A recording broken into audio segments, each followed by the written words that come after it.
Bonsoir Bonsoir. à tous et à toutes. Bonsoir, bonsoir. Bienvenue chez Karine. Merci Mariam d'avoir accepté notre invitation. Non, Je merci suis à très vous. heureuse qu'on ait l'occasion ce soir de parler de Marx et la poupée. Joie partagée. Voilà, c'est vrai que quand j'ai découvert ce livre, moi j'ai eu un très très gros coup de cœur. Euh, J'ai dit, quand j'en ai parlé sur le blog de Carib, j'avais repensé à ces mots de Joanne Didion qui étaient la nécessité de se raconter des histoires toujours afin de vivre encore et toujours. Et c'est ça que fait ce livre de manière merveilleuse et magique, parce que ce livre est vraiment une constellation d'histoires. Mm. Je vais en parler un peu pour l'enregistrement. Il y a une narratrice qui s'appelle Mariam, comme vous, qui est une sorte de double fictionnel. Et donc, elle naît en Iran, je pense, aux premières heures de la Révolution. Voilà, un an, non, quand même un an et demi après. 1 an et demi Ouais, après, février 79, Khomeini arrive au pouvoir et la narratrice naît en été 80, pendant l'été 80. d'accord. Donc, elle est dans une famille, ses parents ont des activités politiques, ils sont communistes. Et donc, ces activités sont clandestines, ils sont menacés dans ce contexte de répression. La situation est tragique, il y a énormément de répression, de gens autour d'eux qui sont arrêtés, qui sont exécutés. Mhm. Mais alors, ce qui est extraordinaire dans le livre, c'est que toujours cette situation est racontée avec beaucoup d'émotion, mais en même temps avec de la distance et un humour qui est toujours magnifique et salvateur, on va dire, dans ce contexte. Alors, Totalement. bon, on va en parler, mais il y a la distribution des tracts dans les couches de Mariam quand elle est bébé.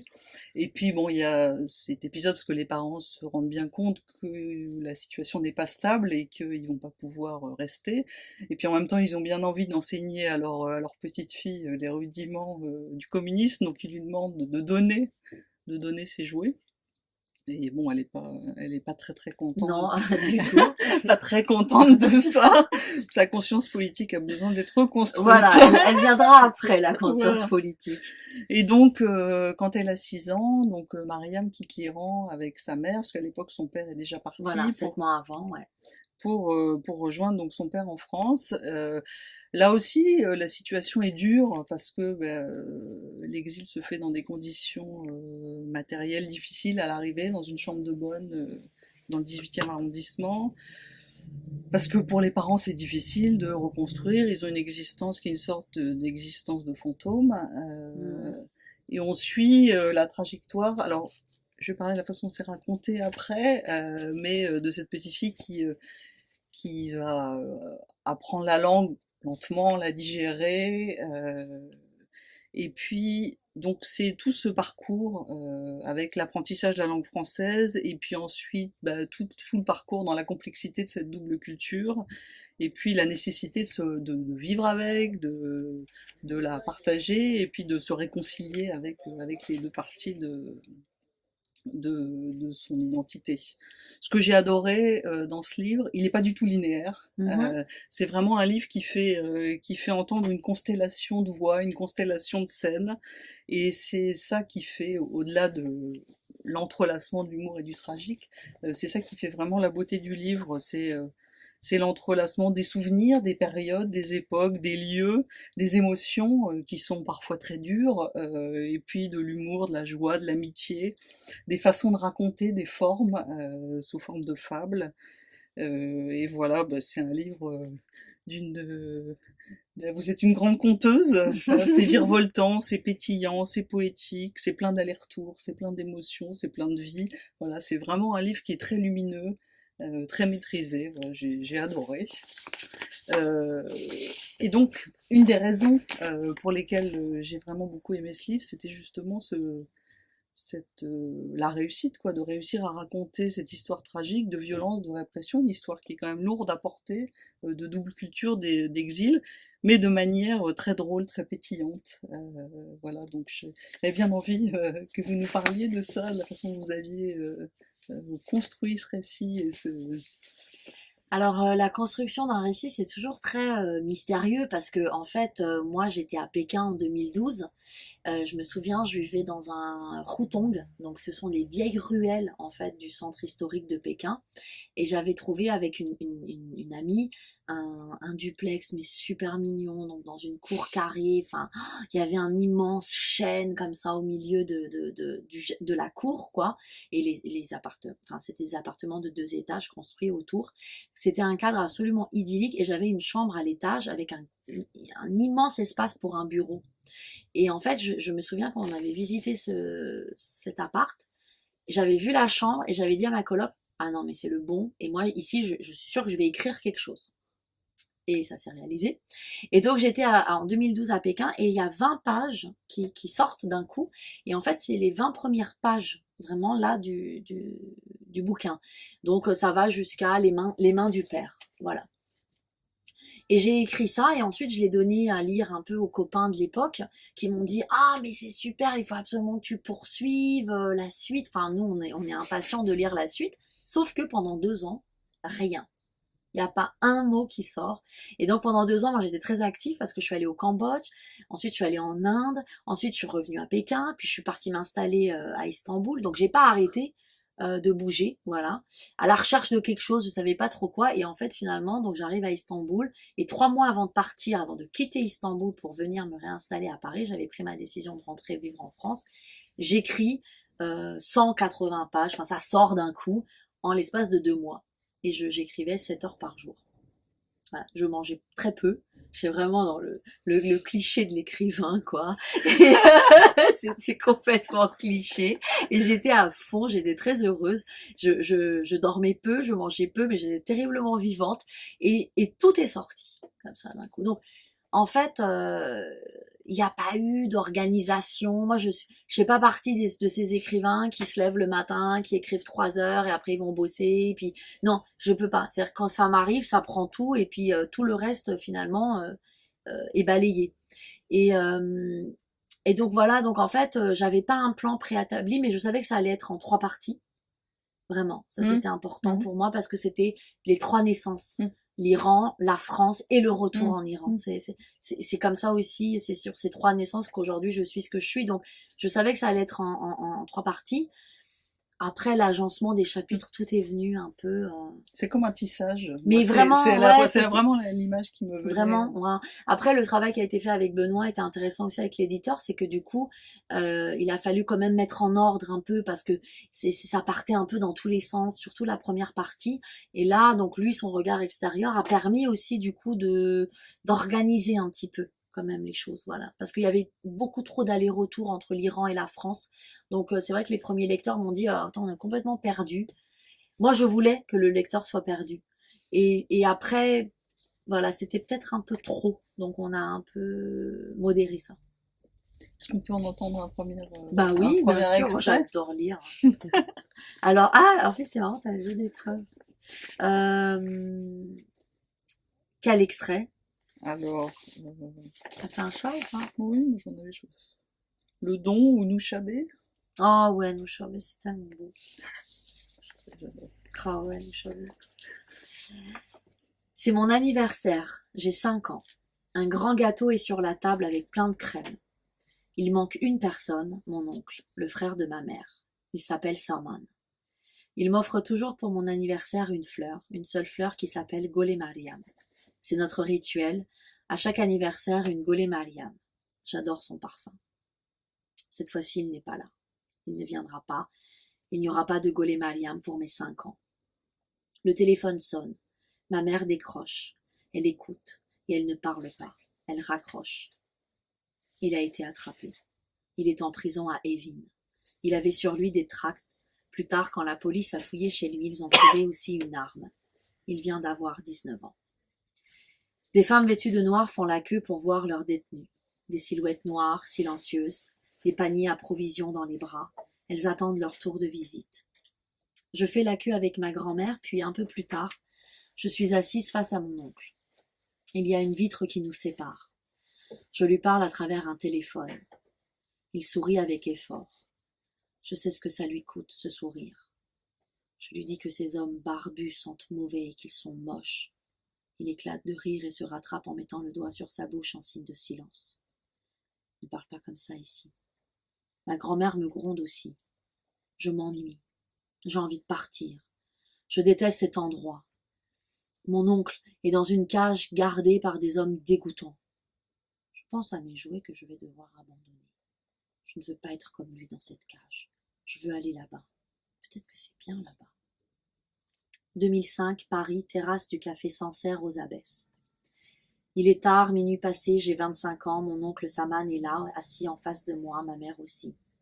Il parle sans cesse. Il n'a jamais été aussi bavard. Il a un peu bu, sa langue se libère. C'est la première fois qu'il évoque la prison. J'ai passé 8 ans dans une des pires prisons au monde. J'y ai laissé mes cheveux, mes dents, ma jeunesse. Il boit une gorgée de bière. La première année, je partageais ma cellule avec un grand journaliste engagé dont les écrits étaient célèbres dans les milieux intellectuels iraniens. J'étais si fière de partager ma cellule avec lui.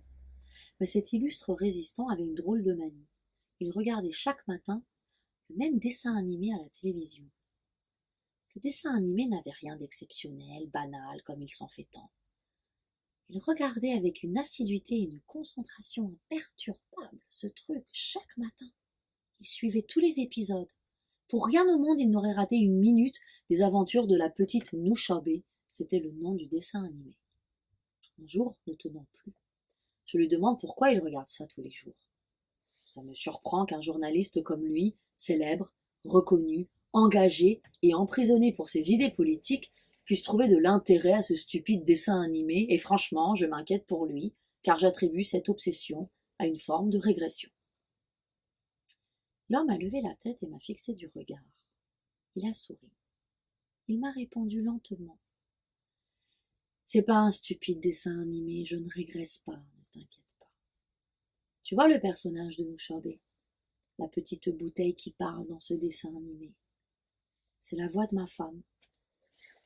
La voix de ta femme? Oui, c'est son métier, elle est doubleuse. Elle fait la voix de ce personnage, et moi, c'est sa voix que j'entends chaque matin. Je suis revenue dans ma cellule, et j'ai écrit sur mon petit carnet Noushabé, pour ne pas oublier. Je voudrais passer ma vie à récolter des histoires, de belles histoires. Dans un sac, je les mettrai et je les emporterai avec moi.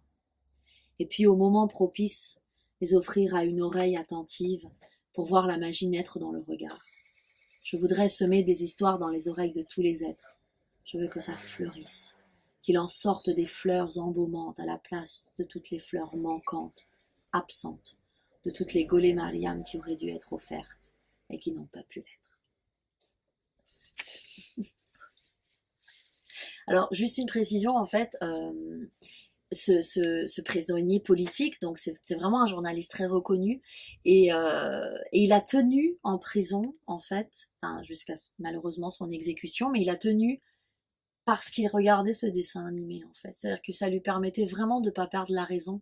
Et du coup, quand moi, la première question après, bon là, on n'a pas ça dans le livre, mais dès que mon oncle m'a raconté ça à Paris, je lui ai dit, et qu'est-ce qu'il est devenu? Il m'a dit, on l'a exécuté quelques mois plus tard. Mais c'est pas ça qui est important. Ce qui est important, enfin si, bien sûr, c'est extrêmement douloureux, mais ce qui compte, c'est comment il a réussi à tenir jusque-là en ayant l'amour, en fait, dans sa vie. Donc voilà, dans un milieu très dur comme ça qu'est la prison, il y a là toujours la poésie qui permet voilà, de sauver un peu. Je trouve cette histoire vraiment très belle. Magnifique.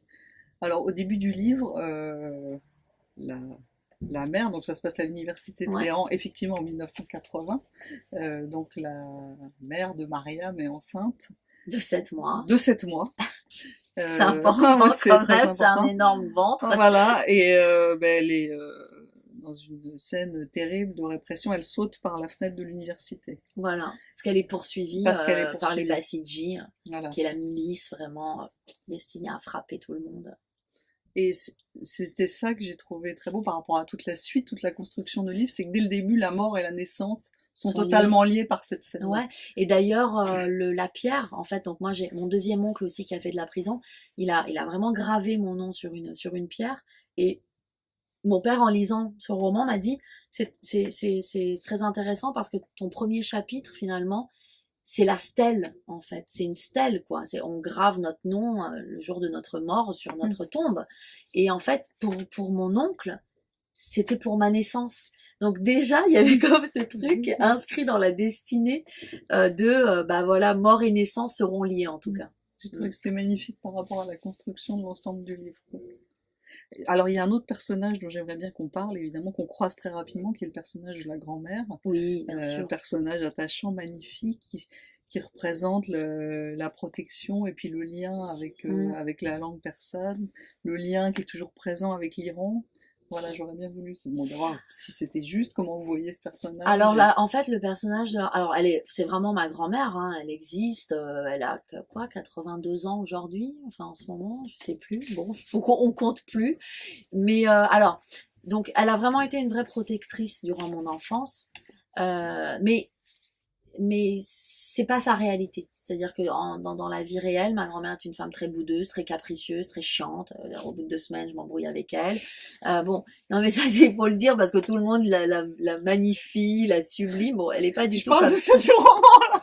Voilà. Dans le roman, effectivement, en fait, elle finit par devenir la langue et même par devenir l'Iran. Parce qu'à un moment donné, quand je la retrouve, je dis, je plonge ma tête dans ton cou et je respire mon enfance, mais qui est l'Iran, en fait. Et donc elle est complètement sublimée parce que elle est celle qui ramène les choses à l'essentiel, en fait. Elle rappelle la mémoire, elle rappelle les fondamentaux presque, et elle me permet de pas perdre la tête, quoi. Comme un garde-fou un peu. Et alors, donc dans cette lignée de femmes, donc il y a la mère. Oui.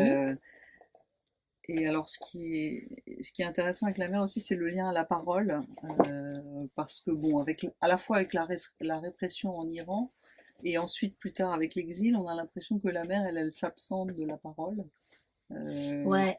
et que l'oppression est toujours à la fois une oppression des corps, et il y a la violence, hein, la répression, mais aussi une violence faite au langage et à la parole, et en particulier à la parole des femmes. Voilà, Bien sûr. C'est ça aussi. Bah, elle symbolise un peu ça, la mère de la narratrice, parce que à un moment donné, elle hésite, elle sait pas si elle va rester en Iran, parce que elle a très envie de faire des études de médecine, et c'est une brillante étudiante. Et là, on lui dit non, ton mari est en France, il est exilé, tu le rejoins. Et si tu restes, puisque nous sommes la famille paternelle, nous avons la garde de l'enfant, hein, c'est comme ça en Iran. Quand il y a un divorce, c'est le père qui a automatiquement la garde de l'enfant, sauf si l'enfant a moins de, je sais plus, 4 ans, ou, enfin, il y a une loi comme ça. Et du coup, voilà,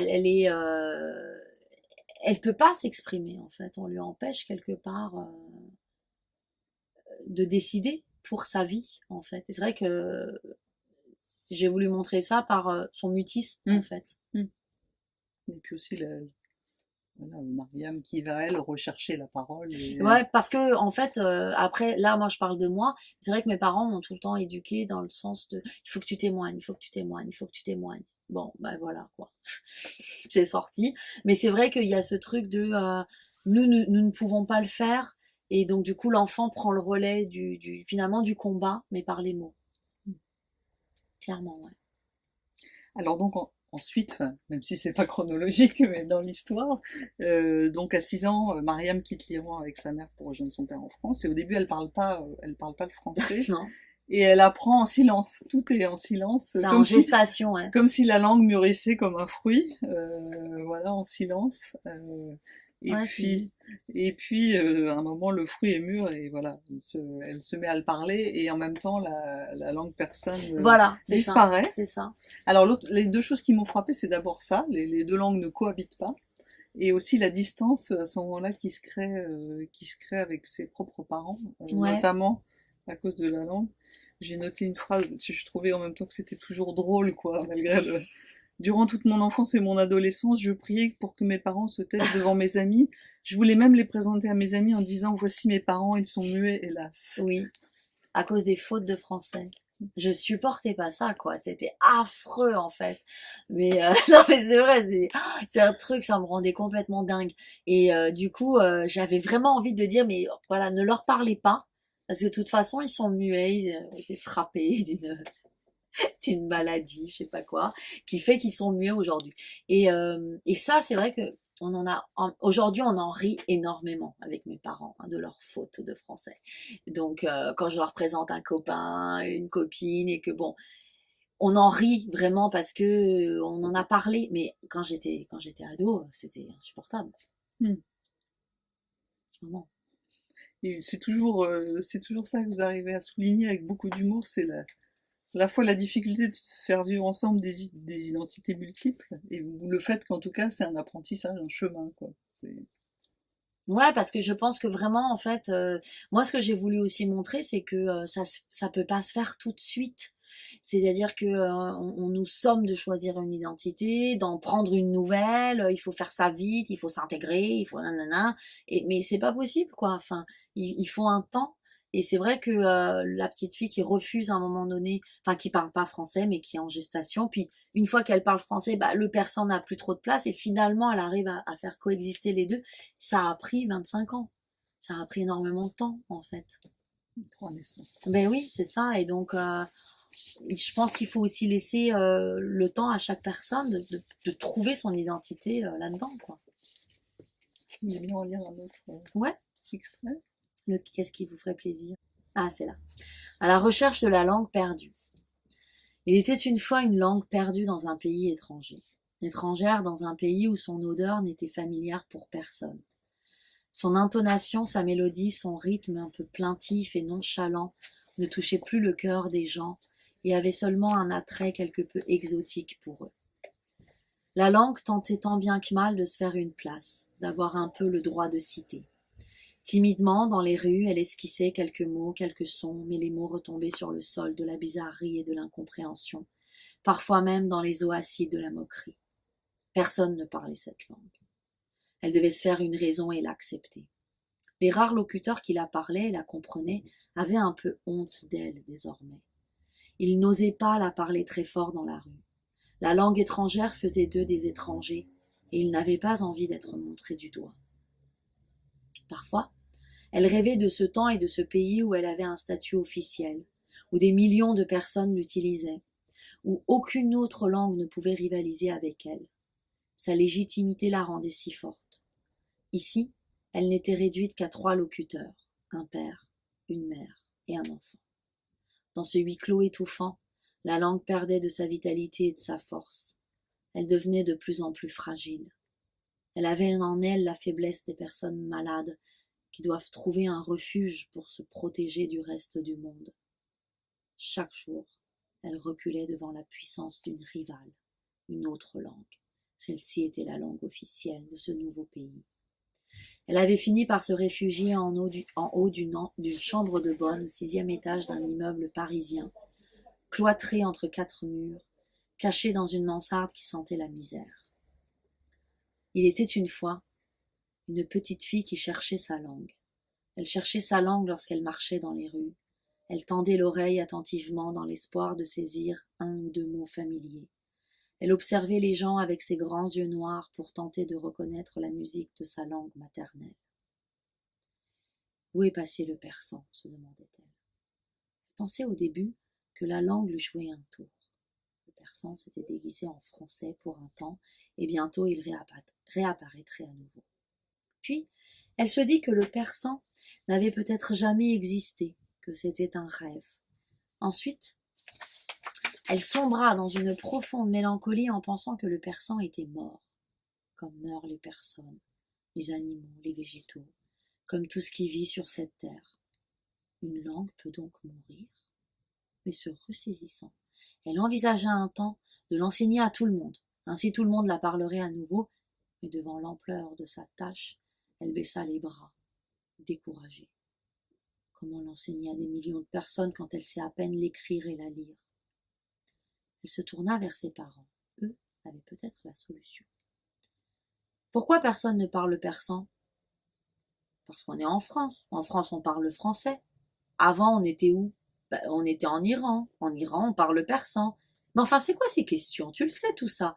Tu vas apprendre une nouvelle langue, le français. Mais le persan est mort? Mais non, il n'est pas mort.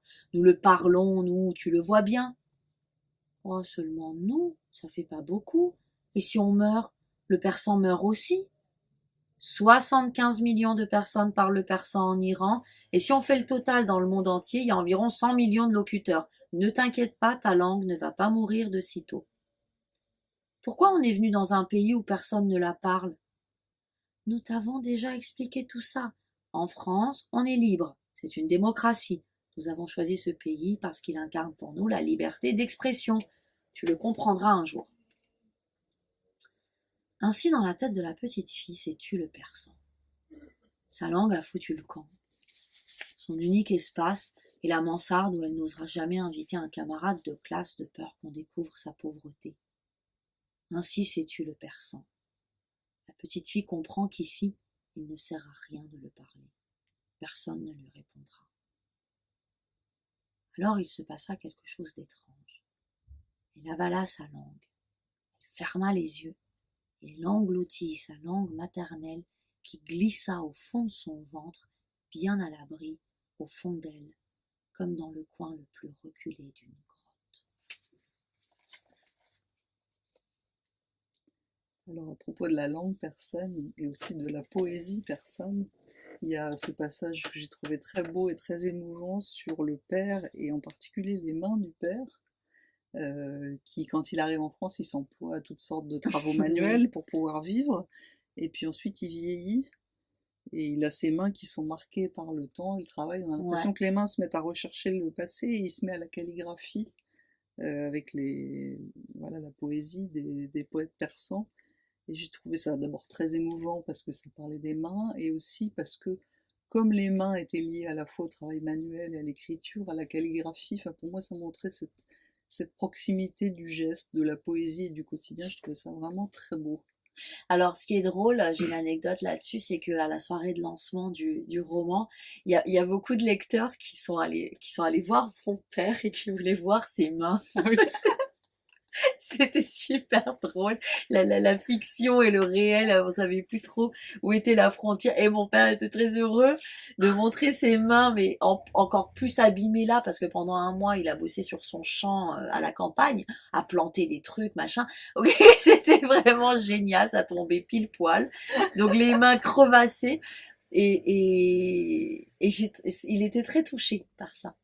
Et en effet, en fait, le retour à la calligraphie, c'est vraiment comme la narratrice qui retourne finalement en Iran, qui retourne par le biais de son mémoire de littérature comparée à la poésie persane. Le père aussi revient. Mais je crois vraiment que chacun revient à ses racines au bout d'un moment. Ça prend le temps qu'il faut. On peut pas tirer un trait là-dessus parce que ça nous constitue tellement. Alors après, ce que le roman dit très bien avant son retour, c'est toute la complexité et l'ambivalence de vivre entre les deux cultures. Donc il y a ce moment où Mariam est confrontée à d'autres gens qui disent c'est formidable la double culture, Voilà, quelle richesse, quelle richesse, c'est fabuleux. et en même temps Mariam elle est en butte au cliché sur l'Orient, mais en même temps elle en joue voilà, en jouant du charme Oui, bien sûr. des origines. Voilà, donc c'est très très bien de montrer toutes ces facettes. Oui, parce qu'en fait, cette histoire de double culture, moi, j'en veux pas aux gens qui me disent que c'est une richesse. Aujourd'hui, évidemment que c'est une richesse pour moi. Mais au moment où on me le disait, moi, je savais pas quel bord choisir, de quel côté aller. Donc, j'étais dans cette confusion générale. Et je trouvais que les personnes qui s'extasiaient là-dessus, ils étaient complètement à côté de la plaque, puisqu'ils ne voyaient pas la souffrance dans laquelle moi je pouvais être, le tiraillement. Vraiment, on me tirait d'un côté et puis de l'autre, quoi. Et du coup, c'est vrai que ce chapitre-là vient témoigner un peu de ça, en fait.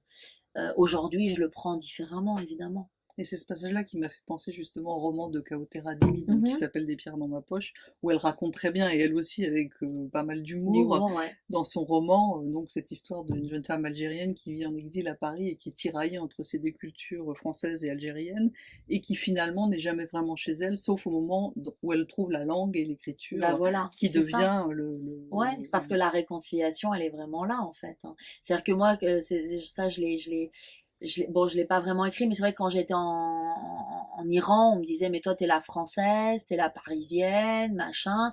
En France, on me dit, oh, mais quelle femme orientale tu es, patati et patata. Bon, au final, non, mais ça va devenir schizophrène, hein. C'est-à-dire qu'on sait plus du tout qui on est au bout on est tellement dans le regard de l'autre, c'est tellement le regard de l'autre qui nous définit qu'on sait plus finalement qui on est. Et l'écriture finalement vient, hop, voilà, créer un espace neutre, apaisé, où on se retrouve.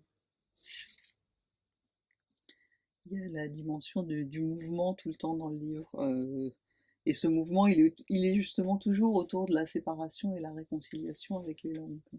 Et notamment avec la langue persane et la Oui, mais parce que poésie. je pense vraiment que ça passe que par les langues. Enfin, je Mm, pense que l'identité passe par la langue. mm. La patrie, c'est la langue, c'est Sioran qui disait ça. Enfin, vraiment, c'est ça. J'ai donné une interview en fait sur RFI Iran et l'interview était en persan et j'étais très mal à l'aise en fait. C'était affreux, affreux. Et je voulais pas y aller. Puis finalement, l'attaché de presse m'a dit mais si, mais vas-y, tu vas voir, la journaliste est cool. La journaliste m'appelle. Enfin bon, elle m'appelle, elle me dit mais vous ça va bien se passer, vous inquiétez pas, je vais vous envoyer les questions. Donc je prépare les questions. J'avais l'impression de passer un oral. De bac en persan, c'était ridicule quoi. Et j'appelle mon père pour lui dire comment on dit ça, comment on dit ça. Il me dit mais qu'est-ce qui te prend? Bah c'était n'importe quoi. Moi ma mère aussi du coup je l'appelle parce que je n'étais pas sûre de ce que mon père m'avait dit. Enfin le truc c'était une affaire diplomatique. Et finalement j'ai un ami qui m'a dit un truc et ça a tout balayé. Il m'a dit dire non à RFI Iran c'est comme si tu disais non à une partie de toi-même. Si tu dis non à l'Iran en toi. Je dis, mais ouais, mais t'as trop raison, je peux pas dire, je peux pas faire ça. Donc là, j'y suis allée armée avec mes fiches, mes trucs, mes machins. Bon, l'interview s'est bien passée. Vraiment, la journaliste a été très, très, très, très sympa, enfin, très bienveillante. Mais en sortant des bureaux de RFI, j'ai vraiment mais, été soulagée à l'idée de me dire que tout le reste allait se faire en français. Voilà. C'est-à-dire que c'est bon, je suis passée par la case RFI Iran, tous les écrivains qui sont de double culture iranienne passent par là. C'est bon, j'ai fait ma part. Et là, je me suis dit, ah, mais quel bonheur. Je vais parler en français désormais. Et c'est là où j'ai pensé à Sioran qui dit, voilà, la patrie, c'est une langue et rien d'autre. Et c'est clairement dans ce vêtement-là de cette langue-là française que je me sens à l'aise. Il n'y a pas de doute. Voilà. Alors il y a une forme d'hommage à Proust à la recherche de la langue perdue, ou même dans Oui. d'autres choses. Ah oui, je suis Mais très grande fan de ça Proust. m'intéressait de vous poser la question des influences littéraires que vous reconnaissiez pour l'écriture de ce livre-là. Alors moi, c'est vraiment Romain Gary, La vie devant soi. Ah non, mais clairement. Quand il y a un libraire qui a dit, en lisant Mm. Marcel la poupée, j'ai eu l'impression que le Romain Gary de La vie devant soi tient la main de l'auteur. Waouh! J'ai été hyper émue et flattée par ça parce que je l'ai lu à 12 ans, La vie devant soi. Je l'ai lu peut-être une dizaine de fois. J'adore ça. C'est vraiment un truc qui m'a. Je me souviens à 12 ans, je m'étais dit, oh, j'aimerais trop écrire un truc comme ça un jour. Voilà. Voilà. Et après, j'ai été très influencée aussi par l'écriture de Duras et surtout par la personne de Duras. J'ai eu toute une période, je pensais Duras, je mangeais Duras, je rêvais Duras, voilà. Et donc ça aussi, elle a encore aujourd'hui vraiment une très forte influence. Et bien sûr, Milan Kundera. Voilà, c'est un peu les trois guides. Kundera, Duras et Gary. Et Sioran, c'est vraiment mon livre de chevet depuis 20 ans. C'est-à-dire que je lis ses aphorismes. Moi, je me marre en lisant Sioran. Je trouve ça très drôle. Et quand je dis ça, les gens, ils sont souvent étonnés. C'est pas du tout pessimiste. C'est rigolo comme tout. C'est un mec qui est le loser, le raté pur. Il en parle avec beaucoup d'humour. Et j'adore ça. Voilà. Donc, il a toujours été présent, Sioran. Alors peut-être pour faire le lien avec Romain Gary, euh, un autre aspect dans le roman qui est magnifique, c'est partout où elle va, en fait, Mariam, elle recueille des histoires, Oui, j'adore ça. partout dans le monde. il y a des allusions, enfin, ou des anecdotes, des moments qui se passent en Inde, en Chine, en Turquie. Euh, et toujours, il y a cette importance des racines, de l'enfance, et puis toujours cette curiosité qui est en éveil en permanence, quoi. Et ça, c'est vraiment... Ouais, et alors ça, cette curiosité de l'autre, c'est vraiment mes parents qui m'ont enseigné ça, en fait. Il y a un journaliste qui m'a posé la question, qui m'a dit, mais il y a un film, je crois que de Josiane Balasco, qui dit c'est fantastique d'avoir des parents communistes, un truc comme ça. Je sais plus, c'est un film qu'elle a fait. Et le journaliste, Ouais, ouais, tout le monde n'a pas la chance tout le monde n'a pas, ah d'avoir c'est des ça, parents communistes. merci. C'est ça. Tout le monde n'a pas la chance d'avoir eu des parents communistes. Et le journaliste me dit, est-ce que vous trouvez, pour vous, c'est une chance? J'ai dit, mais évidemment, c'est fabuleux d'avoir des parents communistes sous le régime des ayatollahs, Khomeini et compagnie en Iran. C'est complètement suicidaire et dingue. Et en fait, bien sûr, je leur en ai voulu à mon adolescence en disant, vous êtes vraiment des salauds, vous m'avez arraché à ma patrie, etc. Bon, je fais ma crise comme tout le monde, mais j'avais trouvé ça, moi. Et donc après, quand je me suis calmée, je me suis réconciliée avec tout ça, j'ai trouvé que c'était génial parce qu'ils m'ont transmis des valeurs humanistes incroyables. Ils m'ont transmis la curiosité de l'autre et un détachement matériel dingue. C'est-à-dire, j'ai jamais eu un logement à moi. Je suis toujours vagabonde. Et c'est très bien comme ça. Tout mon mobilier tient dans un sac à dos et moi j'adore ça. C'est-à-dire, je suis tellement libre en même temps. Ça vient quand même de. Donc oui, si, c'est une chance. Mais justement, je propose, pour conclure, que vous nous lisiez Le Don. Ouais, bien sûr. Oui, bon là, c'est sûr, c'était pas génial d'avoir des parents communistes. Mais j'avais 4 ans, ils m'obligeaient à donner mes jouets. Qu'est-ce que je leur en ai voulu de ça? Le don.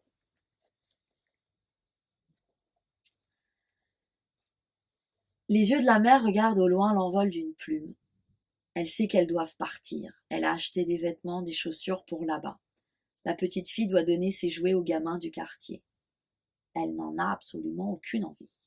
Et ses parents lui ont enseigné que la propriété est une vilaine chose. Ils ont lu ça dans un livre de Makarenko. Elle ne comprend pas ce que ça veut dire ce mot, la propriété. Pourquoi je dois donner mes jouets? Parce qu'on ne peut pas les emporter avec nous là-bas. Mais je veux pas. Écoute, c'est beau de donner, tu comprends? Non, je suis obligée de donner, c'est pas la même chose, je veux pas. La mère soupire. Mais bon sang, qu'est-ce qu'on a fait au monde pour avoir une enfant pareille? Elle ne pige rien au communisme. Encore un autre mot que la petite de 5 ans ne comprend pas.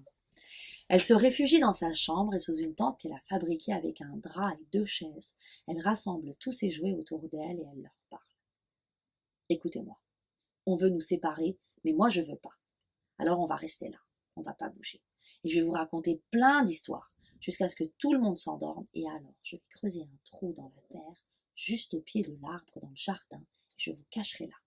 Je reviendrai vous chercher plus tard, mais je reviendrai vite, et à nouveau on jouera ensemble. Je fais pas confiance aux autres enfants du quartier. C'est des sauvages. Ils vont vous abîmer. Moi, je sais prendre soin de vous et je vous abandonnerai pas. Et la petite fille ouvre un premier livre et raconte une histoire à l'assemblée des jouets qui la regardent sans rien dire, inquiets de leur sort. Je passe le conte. Bof. Vous voulez que je le lise, le conte? Je le passe. La petite fille referme le livre, se lève et en attrape un autre. Elle continue de lire encore et encore, comme pour repousser le temps de leur séparation. J'ai dû aussi donner mes vêtements, mes livres, mes meubles. Ce don forcé se déroulait chaque fois dans les cris et les pleurs. Mais devant les enfants qui venaient chez nous et attendaient de recevoir une poupée ou un livre, je me taisais. L'air grave et solennel, je tendais le jouet en silence. Je revois le jouet dans les mains des enfants pauvres du quartier, l'étonnement dans leurs yeux, leur sourire timide. Mais dès que la porte se refermait, je courais dans ma chambre, et là, j'étais saisie d'une angoisse profonde à la vue de cette chambre qui se vidait peu à peu. Je me remettais alors à pleurer, parfois à hurler, finissant inéluctablement par sombrer dans un état d'abattement, inerte, les yeux dans le vide. Je me sentais si seule au monde. J'étais convaincue que je vivais avec 2 monstres qui me déposséderaient de tout.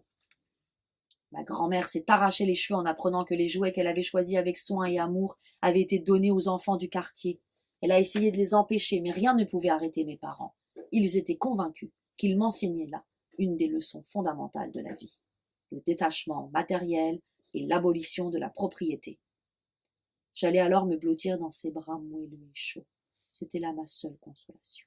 Ma grand-mère me répétait qu'elle m'en rachèterait d'autres, que je ne devais pas pleurer, qu'elle prierait pour moi contre ces barbares de communistes, et ses doigts fins aux ongles parfaitement manucurés qui sentaient la fleur d'oranger et la rose, essuyaient mes grosses larmes chargées de tout le désespoir du monde.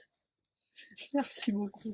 Merci à vous.